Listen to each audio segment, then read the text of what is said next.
Hello everybody, it is BYG Agami back with another video, and I'm going to be talking about the fuel that runs a duelist and what this means, because I think some people sort of undermine it and don't realize how important it is.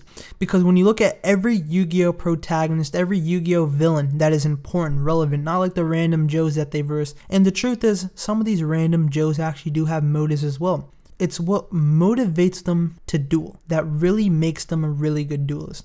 Because I think even though it depends on skill and talent when it comes to the world of Yu-Gi-Oh, well, at least for the anime, I also believe that their motivation is a huge factor. Because let's be honest, every time a duelist is backed up in a corner, they always think about that reason that's motivating them. And the most important, I would say, character that falls under this fuel is definitely Jinochi, at least for Duel Monsters.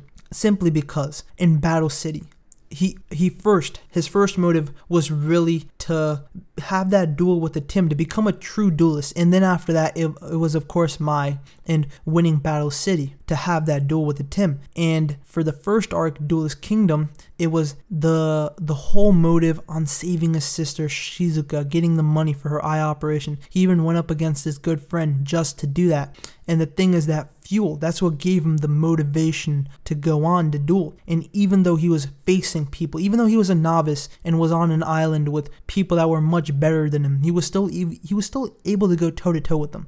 And I think that's very, very important. And the reason why is because of what made him run, along with the fact that, you know, he had those lucky cards, and Jinochi's deck does run on luck. And let's bring up a Tim. A Tim's motive was the most important thing, I think, for anyone, is their memories, is what they are, who they are, everything about them. Everything about a Tim was lost. Like some basic information was in tablets and all that, but it really was all lost, and he had to find out what it was that he was missing. And that's what really motivated him, along with Yugi. And I just think that, man, these are really important for a duelist. Let's look at Kaiba, for example. Kaiba's motive was to save his brother, but also defeat Yugi in a duel. And I've watched about the first portion of GX, and for Judai it was to become Duel King. At least in the first arc, it was for him to become Duel King, for him to be the best. And I think that for motives, it really, in the beginning of GX, it really isn't there. At least for Judai. I mean, Hayato or Chumli had the fact that, you know, he had to stay on the island and his dad came. Sho or Cyrus was, I can't really think of anything. I think not to be timid and also sort of show his brother something. Yeah, show his brother something, which I liked. Chaz or Manjoman, I'm sorry if I pronounced that wrong. I always get that name wrong.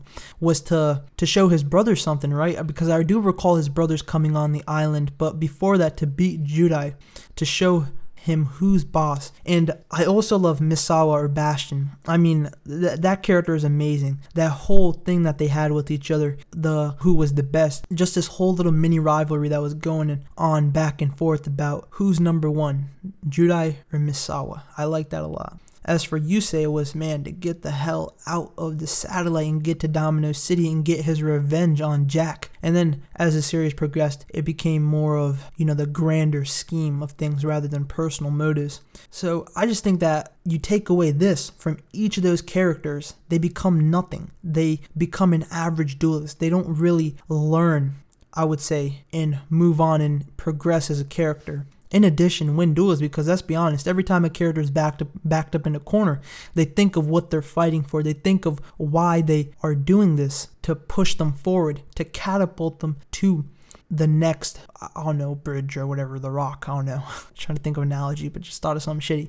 Anyways, to bring up Dark Side Dimensions, just to prove my points even more, you look at Kaiba, he wanted a duel with the Tim, and also the fact that he couldn't cope with it and his emotions are all over the place, but he wanted a duel with someone that died. I mean, you look at that, you take that away, and also I think that it's good, and it sort of makes us understand the characters a little bit more. And because let's be honest, trying to revive someone from the dead, that's crazy. But since we know what the fuel is for the duelist, since we know what the fuel is for Kaiba, which is to duel at Tim, along with the fact that he can't cope with his emotions, it makes us understand Kaiba more. Because let's take those away, for example, the fact that he wanted to duel with the Tim, and just that whole motive about he can't deal with it, we would say that Kaiba is an insane son of a gun, even though he already is. But us understanding how Yu-Gi-Oh works and how these characters are meant when it comes to dueling, it's sort of, I would say lessens the fact that Kaiba is insane. But I guess that's about it. I want to hear your guys' thoughts about what you think about the fuel for a duelist and what really makes them